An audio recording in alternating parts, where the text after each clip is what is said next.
Welcome to Organizational Design and Engagement 2.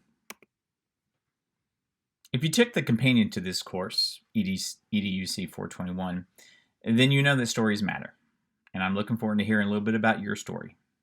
However, since this is the beginning of our online class, I wanted to take a moment to tell you a little bit of mine. So essentially, who am I? My name is Mark Vermillion, and I do a couple different things within the College of Applied Studies, but for this particular course, I'm involved in the Workforce Leadership Degree Program. We were asked a few years ago by former President Bardot, before he passed away, to develop a Bachelor's of Applied Science degree here at Wichita State. We did a lot of thinking, we spoke to a lot of people, and we decided that a leadership degree was what a lot of students and a lot of employers were looking for. And so we started putting this together. This particular course is a part of that particular degree. My personal academic training is in history and sociology, criminology, industrial and organizational psychology, and all those things are going to really come together because organizational sociology is the framework that we use primarily in this degree, and you're going to see that within this class as well. Essentially, our degree is an organizational leadership degree, and this class is part of that process because we really start talking about organizations and how it blends together with leadership. I've done a lot of different things in my time.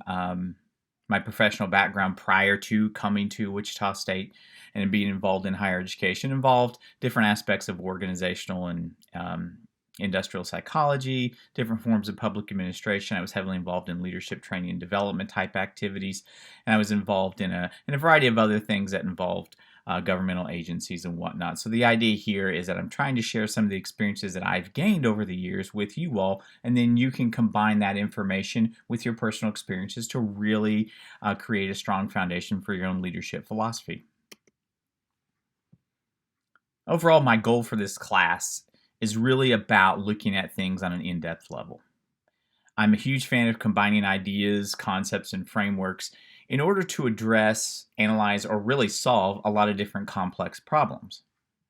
And this brings me to the main point of the class. People are complex entities or human beings, right? Organizations are complex environments. The problems involving both people and organizations are going to be exceedingly complex. As a result, the solutions should be complex as well. Yet so many people want simple and prescriptive solutions to address these multifaceted problems. And to me, that does not make any sense. So what we would like to do is for everyone to better understand that this one particular skill set or tool that students can use to be more impactful leaders really involves understanding the organizational environment. Organizations are unique entities and require a slightly different view on how to perceive them so that you can really identify the environment and how the individuals in that environment are working together. So if we're building a foundation, then we really need to understand and really see how knowledge develops over time. And I've given this little Venn diagram, or I've had this discussion in almost every single class I've ever taught over the many, many, many years. And I rely on Plato, the Greek philosopher. And he basically said that knowledge and the pursuit of knowledge and developing knowledge is really the intersection of truth and belief. Truth is going to be akin to facts, laws, things that we know to be true in a particular given time. Okay? Belief is the awareness and the understanding that the truth that you or others have actually discovered is really going to impact you. It's going to impact your ideas. It's going to impact your decisions. And ultimately for this class, it's going to impact your leadership philosophy and leadership strategies moving forward. Belief is often harder to understand or wrap your head around as compared to truth. And the reason is because believing something sometimes asks us to challenge currently held or commonly held beliefs. And that's difficult to do. And that's why you really have to balance developing your knowledge base with being open-minded and being able to seek out the facts that are going to impact your organizational environment. If you haven't had EDUC 421 or even any of our courses, Then I want to take a brief moment to just talking about what an organization actually is. There are a lot of different definitions for an organization. You have the sociological definition, which states any purposeful arrangement of social activity that implies active control over human relations ordered for particular ends. It's really about structure, and it's really about, when we say control, not in a negative way, but being able to develop, structured duties, obligations, roles, responsibilities with an eye on efficiency. The industrial and organizational psychological definition is a little bit different. It involves the study of the structure of an organization and of the ways in which the people in it interact, usually undertaken in order to improve the organization. And again, that's a very good definition as well. But for us, we want to kind of combine those. So for our working purposes, we want to study the ways people interact within these structured arrangements. These structured arrangements, commonly known as the organization, exert influence on individuals. We want to learn how people impact these arrangements and how these arrangements impact people in order to really develop a more meaningful and personal and even sometimes professional environment. We know that organizational environments are going to involve personal values, core values, and ideologies.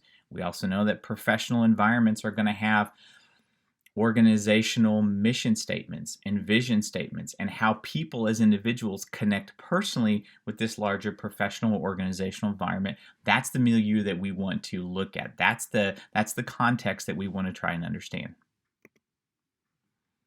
If you look at the title for this class, then obviously the words design and engagement are really important. And I want to take a moment just to talk about those two concepts individually. Design oftentimes was associated with creating a workspace that was associated with high levels of productivity. It really was about the physical environment, which is fine.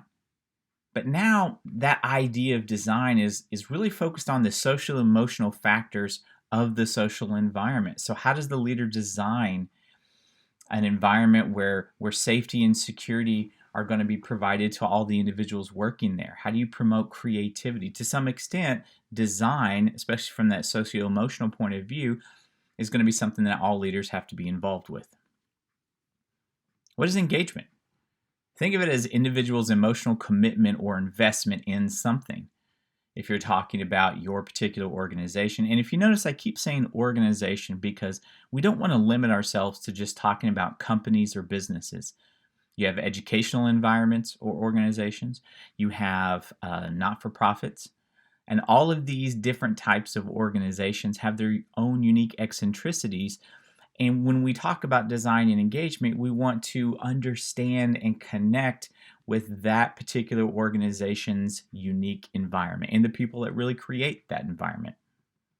So organization and thinking about engagement really kind of connects to relationships. Think about what a leader needs to be doing. Are you going to focus on the process of engaging the people that you work with on a day-to-day basis, or are you going to focus more on the outcome of what those people need to be doing? I'm not saying one is right or wrong, but each organization is going to have kind of a culture of engagement that is fairly unique to that organization.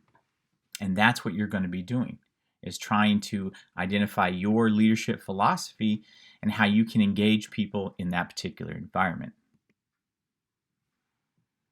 As I said, this was just a brief overview, and I don't want to keep going on and on and on because you have things that you need to be doing in this class and other courses. But this class really, at its core, is about understanding yourself and key components to leading others in these very, very complex environments.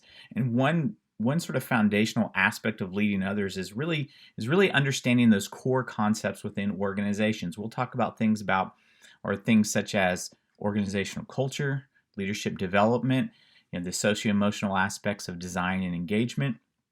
All of these really are just things that can be added to your toolbox as you become a better leader.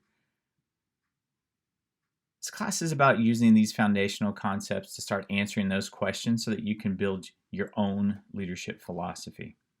And when I say that, This is really important to me. There's so much research, there's so much popular press discussions of leadership that it's very easy to just memorize and regurgitate things that you hear. But what we hope this class and all the other classes in the degree program can do is really help you build a leadership philosophy that's authentic to you, unique to you, because that's how you're going to be able to exponentially increase the impact on others and the organizational environment. As you go through this abbreviated semester, if you have any questions, comments, concerns, or just things that you'd like to talk about, then please feel free to reach out to me, and I'll do whatever I can to assist. Let's have a great semester.